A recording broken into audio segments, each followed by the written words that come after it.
Okay, so what I'm going to do so that I don't overload my computer as well is we'll do 45, 50 minutes and then we'll have a 10-minute break and then we'll start again. So that means you can go and get tea, coffee, whatever you need, but also feel free to do that as we're going on, because otherwise 2 hours is quite a long session. So it's totally up to you how we take it. So I shall put the first question in the chat box. But before we answer it, I'm just going to go around. Maya, how far have you got with watching this week's knowledge modules? 50%. Okay, that's all right. But you feel like you learned a bit already? It's like a head. You cannot see my head. My hands are outside a meter. It's like spinning in your head from all the words and all the knowledge you get and all the countries. But yeah. I really love it, but it makes me feel like a little bit helpless. It's so many issues. It's so complex.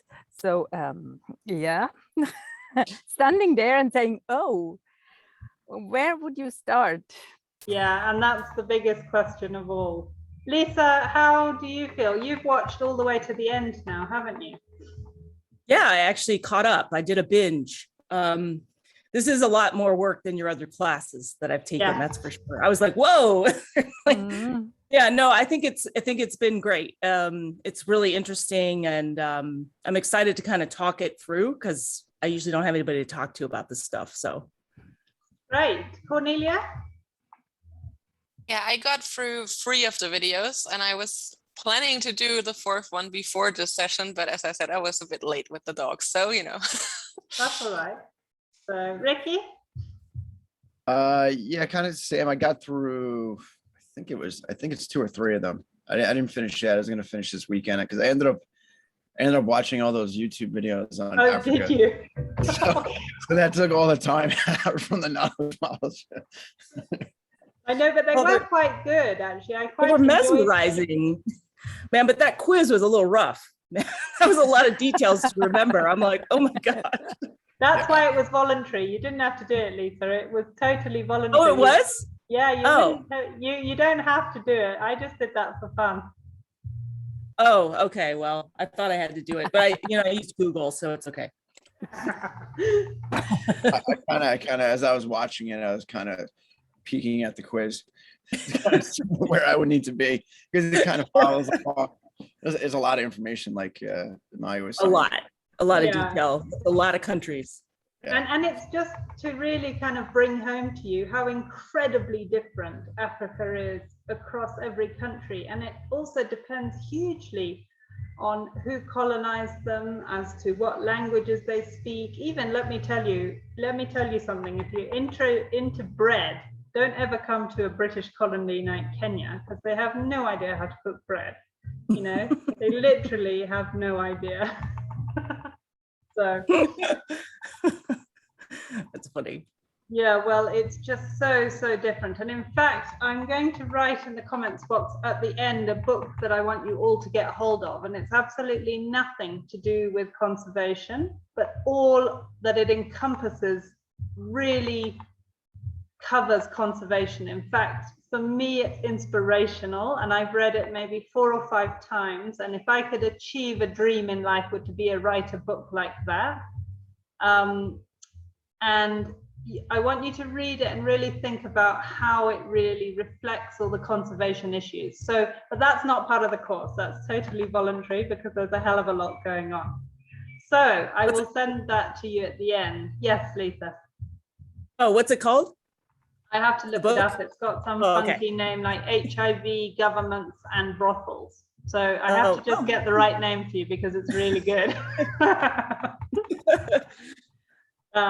All right, so let's start. And what I want to do, because I think it's quite a good way of learning, is I'm going to, in all of the further sessions, I'm going to choose one of you to kind of be the one who leads the discussion.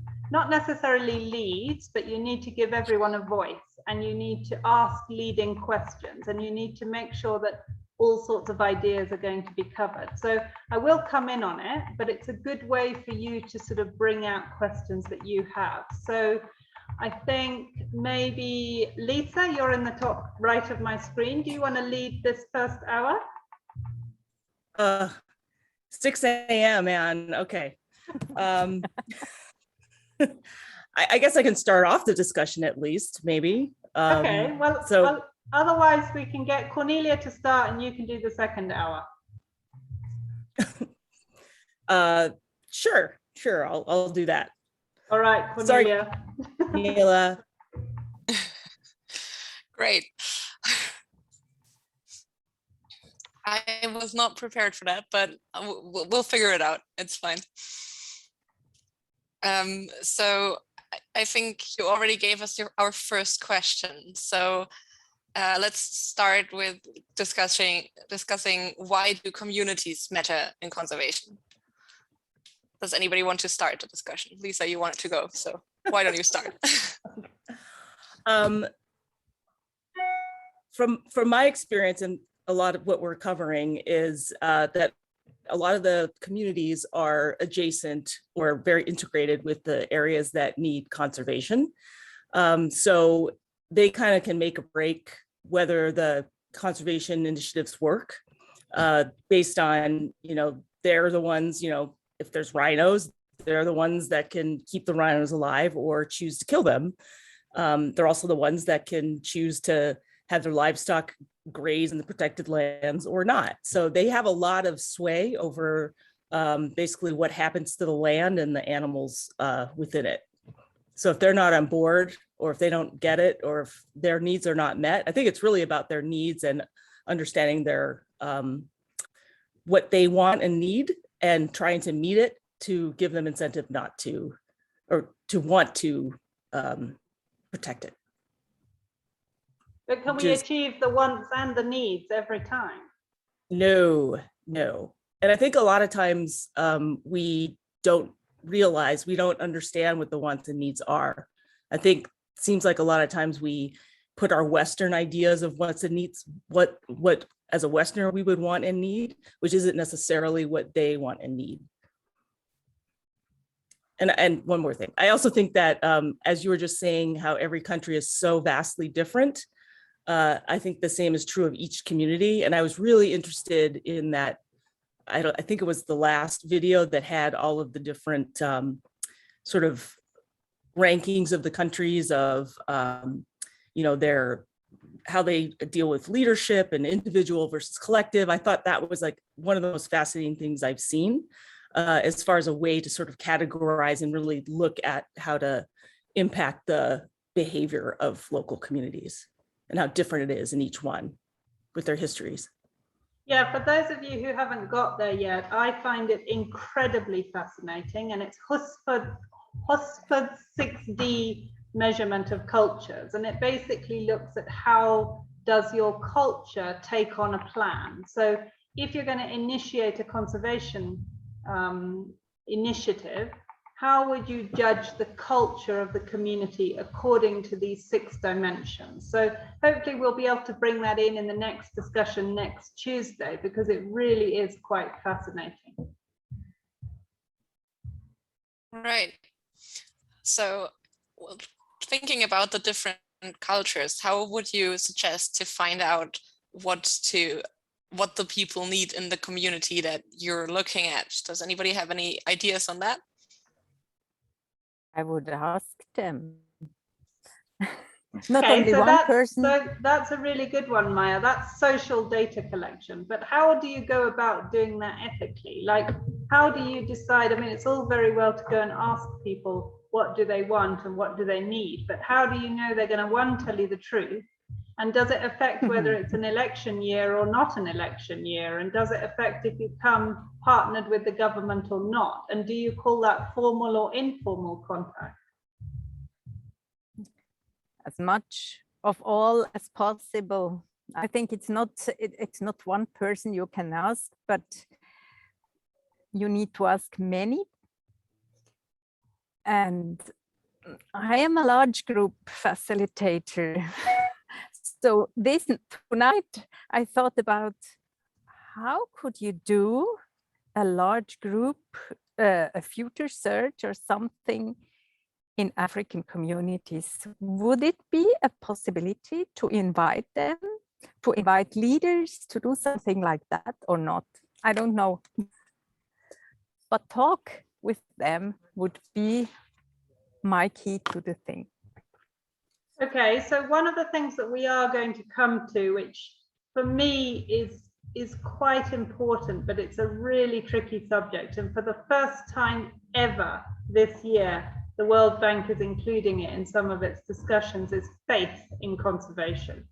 So traditionally, there has been a real break between faith communities and including them in conservation or believing in their conservation methods, because obviously they rename them. So for example, they'll have God's version of our agriculture, but it's not called that. It's called God's way, farming God's way. So there's a lot of communities within Kenya that will use that, for example, and in fact, across Africa. And you tend to, if you're not religious, which I'm not, you tend to kind of gloss over these things. But you're talking about bringing a community together. Now, faith is one thing that all of African countries really share, and they have very, very powerful faith leaders. So if you can and you're able to bring faith communities together because they are already a functioning and well-built and driven community, in fact, often more driven than any other community because they literally will do what their leader says. If you can get that leader on board, then you've got suddenly a way to reach a lot of people. Has anybody ever had experience or been to events held by faith leaders in conservation? Not in conservation, no. And so it's a really interesting part and something that I am going to do a knowledge module on. In fact, I'm getting the knowledge module written by a group who specifically does that, because obviously I don't have the backing in knowledge to do that. But certainly I'm seeing a lot of good things coming out of it. And just because they are a faith group, it doesn't mean they don't want to partner with groups who are not belonging to a certain religion. So it's very worth including them in discussions within communities, because they can also bring that community together, a large number of people in a small amount of time. But then you have to have the next plan. So what would be your next plan? I mean, why does it even matter if you speak to these communities? Well, I mean, if nothing's going to last long term wise if you're disregarding the community, I think. And you know, and there's, I think, because of the beliefs and like watching especially all the different countries and different faiths and different cultures that are in Africa, it's really important to kind of build that trust up within that community on understanding their needs and their pain and the history behind that land that they're a part of before coming in with any kind of plan. Because I think if you come in with just a plan of like, this is what we want to do, and this, you know, we want to protect this species, you know, I think that's going to not go, it's going to go right past their ears. If better to like backdoor teach it or backdoor kind of integrate it into a conservation plan where you're coming in like, this is a, you know, I think this is a way we can improve or we can build upon that livelihood term that you use. Yeah. And then just as a part of that, you know, you incorporate the conservation portion to it. Well, and I also think it depends on what kind of conservation you're doing and who it's going to impact. For example, I do a lot of work in Malawi drilling wells, water wells. And a lot of the crux of it is putting fresh water in villages just because they don't have fresh water, but it's really to benefit the women in the village who have to, because so many of these societies are really patriarchal, and the women have to, you know, and the children often have to walk hours to get water each way. So you really want to understand, you know, kind of the levers like with the women But in those societies where there's an elder or a leader or a male, you can't just talk to the male or the leaders in the village because you won't get the answer of the women. But they won't talk to you either. So you have to figure out, like what we've done is we've found a local female who will go into the villages and we give her questionnaires, and then she can kind of separate and talk to the women separately. And then she can kind of get real answers. So it's really trying to figure out also to get some honest answers from the different sort of subsections within the community, and not necessarily just the leader. But although obviously you need the leader on board or nothing's going to happen, but I think it's just taking into account all the members and the different types of people in the community. And that's your power dynamics, and your power dynamics has a really important factor, but also your leaders of sub parts of the community. So your women leaders, your child leaders, your elder leaders.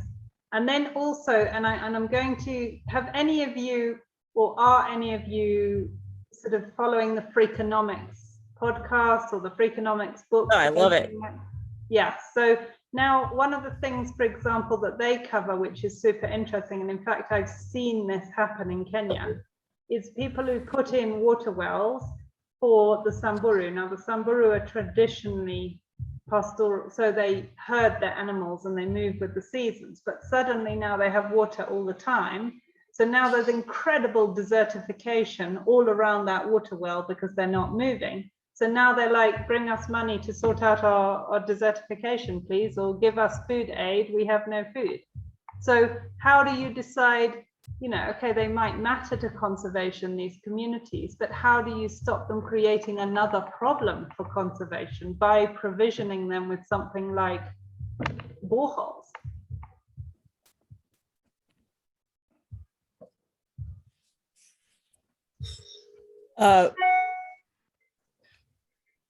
Well,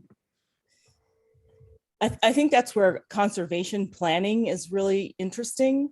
And I think there was some frameworks that in some of the lectures from this week about it, where you want to try to really think through what are the unintended consequences or potential consequences of each thing that you put in place, so that you can try to work through all of those problems and then start sort of testing them. We found that I worked on a project in Kenya with the pastoralists is it Laikipia? I cannot pronounce it. Because there were several different tribes in the same general area. And so they would want to move their livestock around and they would overlap each other, and then they were just destroying the grass. So we were trying to come up with ideas to help them, to teach them how to move their livestock around to let grass and stuff regenerate. But you also have to get them to agree with each other because they're different tribes who don't necessarily always mix.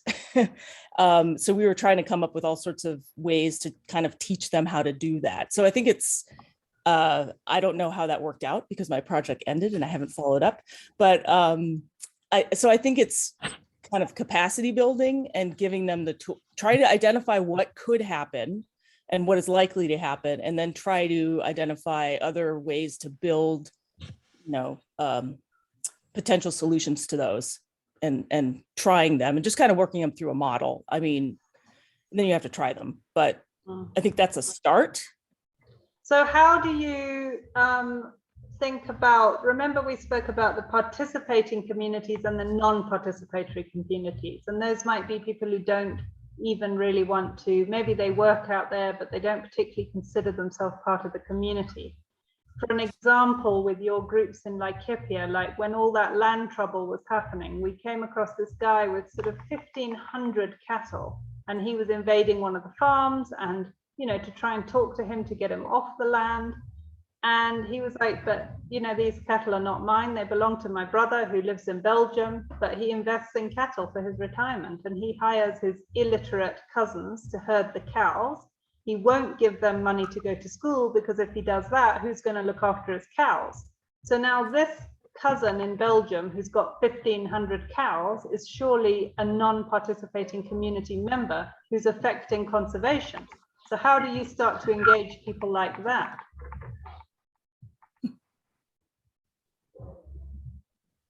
I think the first step would be to actually find out who has that kind of involvement, because probably it's not very clear right from the start, because you will see some cows and you will see the locals herding them, but you won't know who they belong to or who they work for.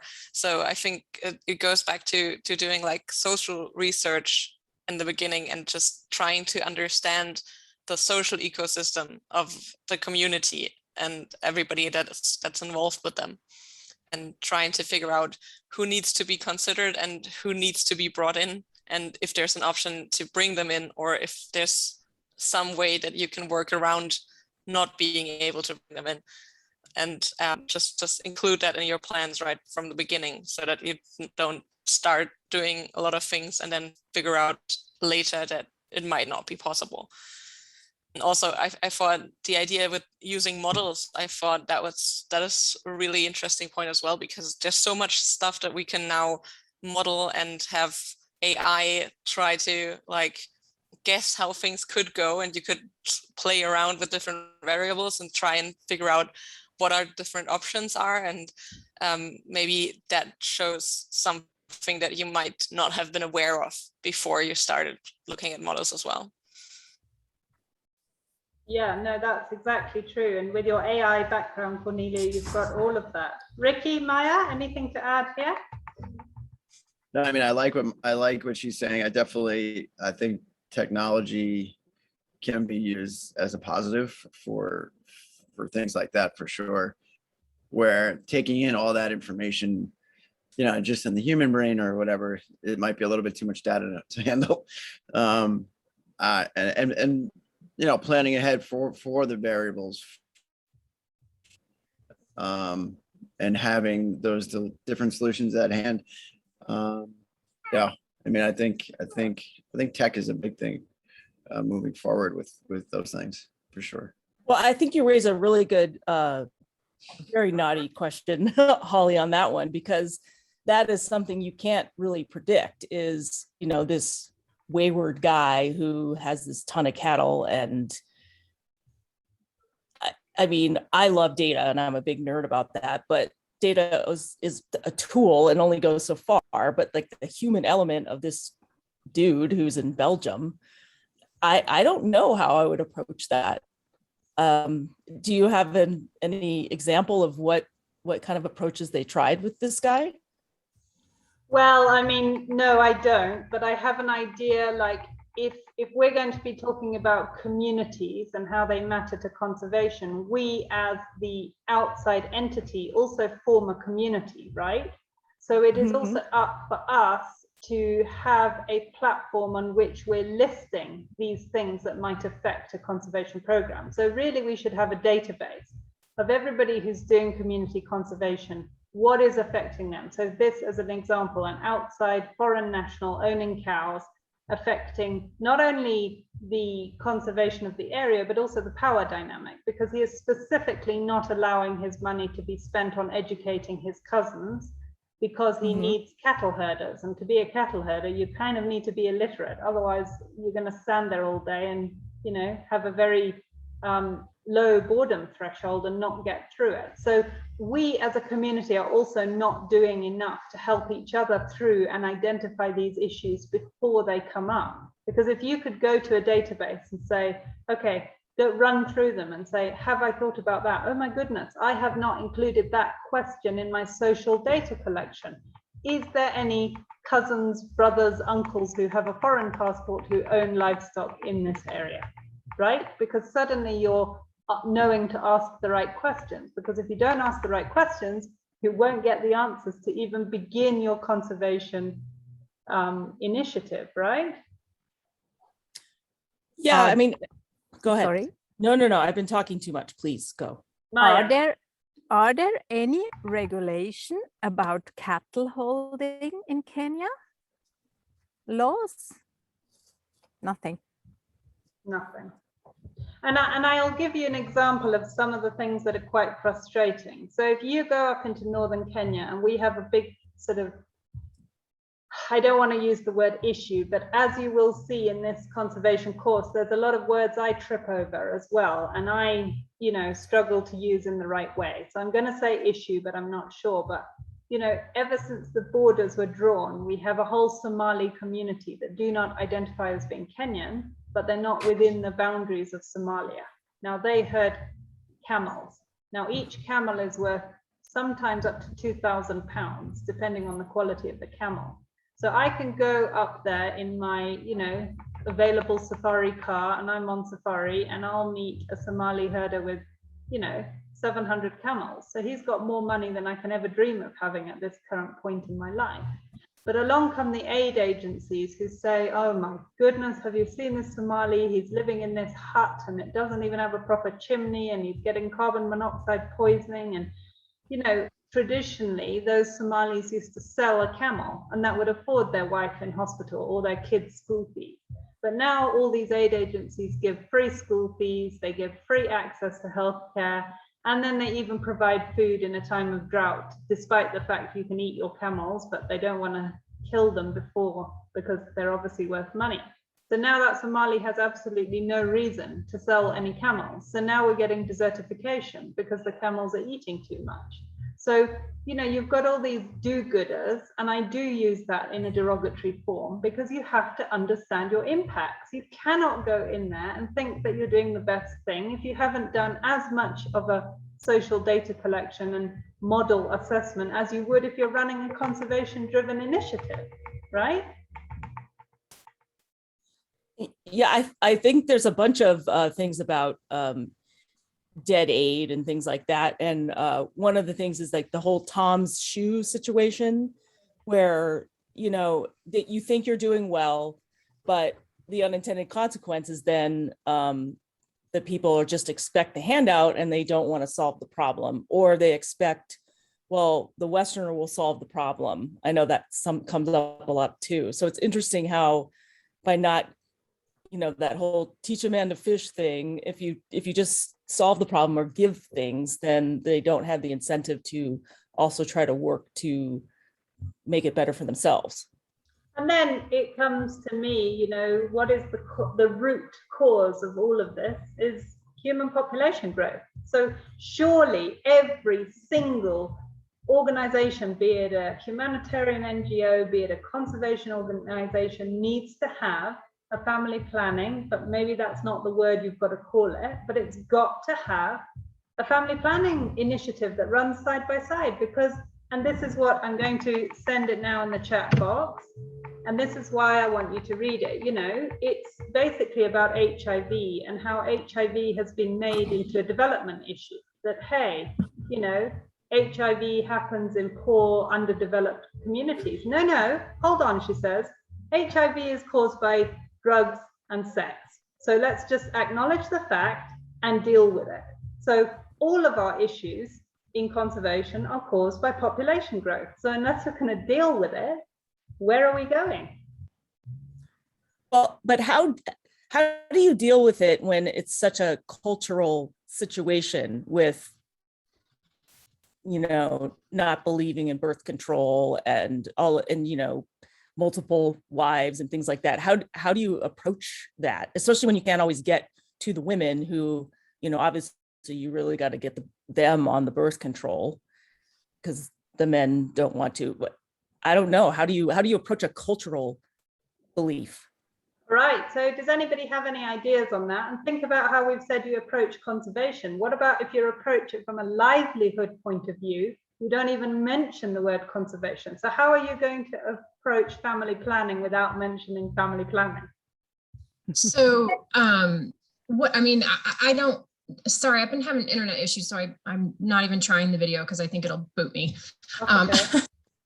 So I think, I don't know if this would work, but I mean, in similar to with conservation, you know, we find that it's really important to, you know, start educating the children, be able to kind of start to change that mindset. It's still going to take time, and it could take, you know, I mean, some of these are generations back, so it could take a lot of time. But I think if you try to start off small, you kind of set those goals, and, you know, you have your small goals that you want to try to achieve. And maybe kind of start off that. So, you know, taking baby steps, so to speak, and starting with the children with education and, you know, whatever type of schooling that they have. Maybe that's a way to start to chip away at that. But it, you know, like both you and Lisa say, I mean, it's how do you really do that? So it's trying to figure out, okay, which community or which, you know, where are you looking at, you know, learning more about their culture, of why they may, you know, feel that birth control isn't necessary. Is it religious? Is it just tradition? Is it, you know, trying to dig down more of what it is, of why they have that belief, because everyone, you know, there will be different beliefs. Some of it may be very focused on religion. Some of it is just tradition. You know, so I think, because it's a hard one. I mean, how do you do that? And so the way I kind of look at it is just trying to figure out those ways to start chipping away at it slowly and seeing, you know, what may work, what may not, and, you know, trying to educate about, you know, whether, you know, the health benefits or this or that, you know, because it is hard. I mean, it's, you know, yeah. Well, and it's a multi-step problem. So even if you get the women on board that they want to do the birth control, men. Yeah. Well, so say you want to give them this happened in Malawi when they were trying to do this. So you're going to give them birth control pills. I think that was the method. But then not only do you have to get them pills on a monthly basis or whatever, then they have to take the pills every day. And I know one of the things is some of these women in villages were handing out pills like candy, you know, to people in the village, you know, and they were just eating them, you know, so it seems like, so also the method, even, it's so many different steps that have to come together. Well, then there's the question of like, what about the depot shot? You know, maybe that is something, you know, because that's, you know, what is it, every 3 months, if I remember correctly, where, you know, you get the shot, you're good for 3 months, or I forget what it is. It's been a while, but a longer term for sure. But yeah, so like maybe that's something to think about, although I don't know the cost, you know, variables of that. You know, I don't know if that would be more or less. I mean, I would think it would be. I'm going to interrupt here, because now you're talking as if you work for a humanitarian or a social organization. You work for a conservation organization. You're not about to start buying family planning medicines. Those women will access what they want to access when they can. There's other people organizing those trade routes. So think of something even more outside of the box. Maya, I can see you smiling there and thinking. Is there anything happening in your mind? Yes, there's a lot happening, but it's rather a sort of helplessness. And I thought about, yes, the medical persons, the women leader who has to bring it to the other people, but I really don't know how. Ricky? I mean, that's so hard. I mean, obviously education, you would think, is a standpoint showing the connections between their population and their livelihood, and getting a little bit of try to work on a little bit of behavior change and views. So getting a little deeper values behind that, so that change will be more lasting instead of just a quick fix or something. Yeah, those all definitely work. Cornelia? Well, I was thinking about the idea of not calling it family planning, but thinking outside of the box of that. Maybe you could just try and come from the health perspective and tell them about the diseases they could get if they don't watch out for it, and try to have them think, okay, maybe it's safer so that I won't get sick, because obviously most people in the rural communities need to work to live, so they can't get sick for longer. So if you can maybe get them to understand that they might get sick from it and they might have problems and have to actually pay for getting better, that might be a different approach for them to think about it as well. And maybe then it would make them more aware than just coming from the point of, well, you don't need that many children. Okay, so I like all of the ways of thinking, and I like the way you've all kind of gone outside a bit more, but you are still thinking in your Western knowledge sense. So if people are going to be using bribery, use bribery back. There's absolutely no reason why you cannot use things like bribery or even leadership in a way that's using influencers, right? So if you can get an influencer on board, do that. But think about this. Imagine if you've got a community living in a hardwood forest and they're logging. So what is your conservation objective? You basically want to stop logging. So you basically set up a fund for kids to go to school, but they can only go to school so long as the trees remain standing. So you identify what you call community trees that represent those children in that community from that date. Now, each family has to make a decision which 2 kids can go to school, and those represent those trees. So if any of those trees are removed, that kids lose, that's a bank account you've just removed. That bank account's been robbed, gone. So if that tree's gone, that kid no longer goes to school. So you're actually not even addressing family planning in the sense of you're not saying to people, you can't have, 5 kids, 10 kids, but they're going, hold on. Okay, if we have 2 kids, we can get both of them funded through school if we look after that tree. So now not only are they caring for their forest and their area, they're also returning that to the mothers, turning around to the men and saying, okay, hold on, fine, you want more kids, but how are we going to send them to school? Because right now, we've got 2 and we've got funding for that. So it's also a way of, because one of the mistakes that I think we've made in Africa is we pay wages. So everybody expects something for doing anything. But if you're in a community and it really is your community's existence that matters, why are you paying every single person to stop throwing rubbish or to stop, destroying the drinking water or to stop chopping the trees down? There has to be an amount of volunteering to say, I care for my community, I am a member. So if the women turn around in leadership positions and say, no, I'm not having any more kids, or if, someone comes in from another community and cuts down a tree from illegal logging, now that community is going to police that themselves. And you're including your conservation objective at the same time. Now, this has also been done with communities that have rhinos. So that rhino is a bank account. So long as that rhino is living, the members of that community will be funded a clinic. The moment that rhino is shot or taken out, sorry, that clinic's gone. That's bribery. And don't hold against it just because you're not used to using it.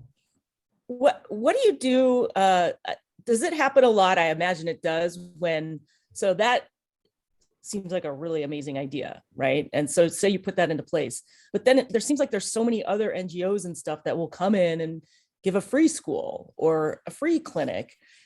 Is the other layer just the sort of rivalry, I hate to say it, with other NGOs offering other services?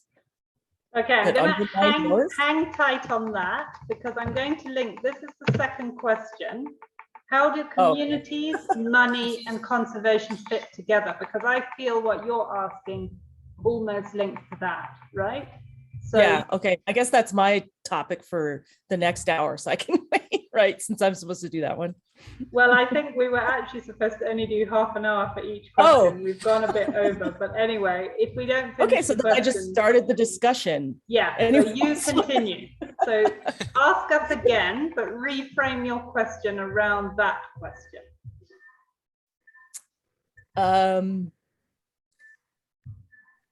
How would you navigate well-meaning NGOs with probably the same overall goal, but with different how do you navigate other NGOs that might undermine what you're trying to do by incentivizing the people, by giving them a clinic, schools, meals, whatever the case may be? Anybody want to come in on that?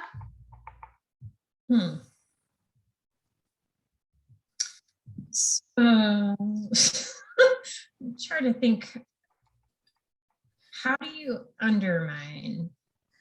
Or if they're under, because other NGO? Let me give you an actual example that happened. Again, because obviously Kenya's home, I'm afraid a lot of my examples are going to come from Kenya. So there is an NGO called Action Aid, and Action Aid works with land rights and basically looking at, you know, historical land rights and where do they feel that land was stolen from native peoples. So they ran this whole campaign. This is a good 15 years ago now, and they ran it in Laikipia. Now they basically spurred people on by saying, we're going to get your land back and we're going to cover your legal fees. And so, of course, every Pokot, every Samburu, every Maasai said, oh, yes, I had land there. Oh, yes, my grandfather had land there, whether or not they did, right? Because how are you ever going to trace those types of lineages? So anyway, one night they staged a walk-on and they cut the electric fence and they walked onto this land and they set fire to it. And they also bulldozed a whole load of trees. Anyway, when they woke up in the morning, they realized it wasn't a private farm, it was a community conservancy set out by a lot of the community members for whom they had been actioning for land. But of course, they didn't ask the right questions. So they didn't ask, you know, are you earning any money from this community conservancy? How much have you put in? So that was a total disaster. And they ended up being hated also by the local people who didn't understand why they'd done this and funded this break into this private farm without any research, right? So there you have an NGO that is coming against somebody who's trying to work with a community conservancy. So, I mean, there's times you can't deal with it. You've just got to let shit happen. Wow.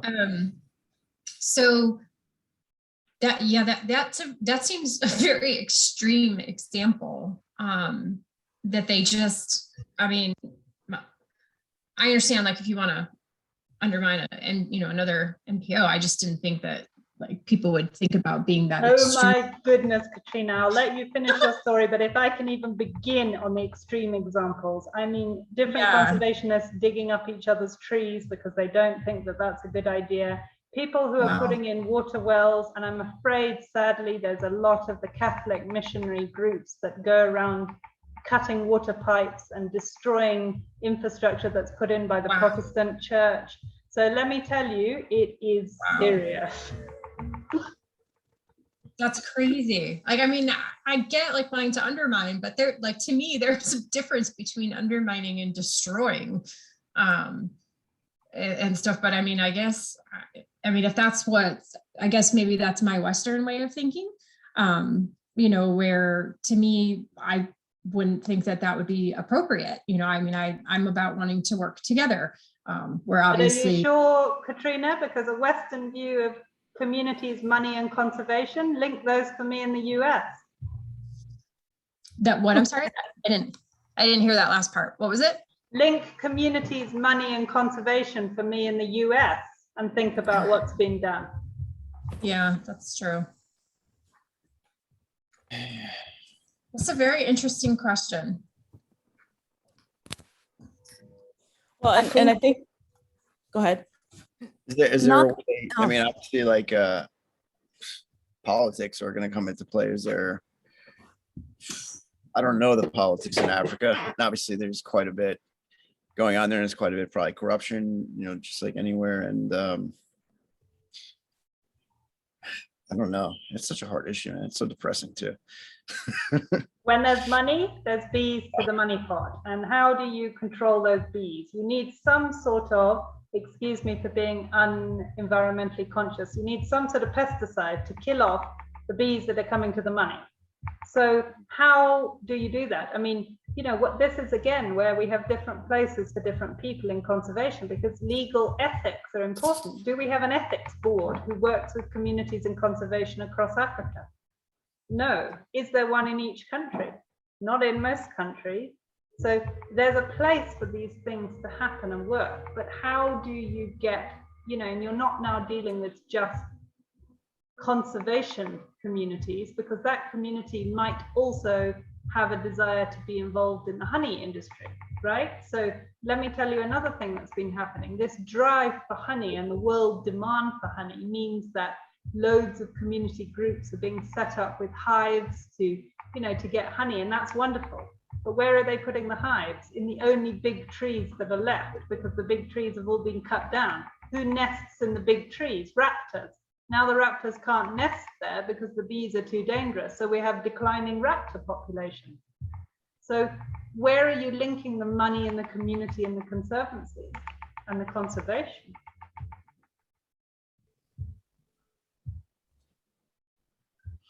Seems you definitely need quite a bit of amount of experts together to work together on the issues. I mean, that interdisciplinary thing that we talk about.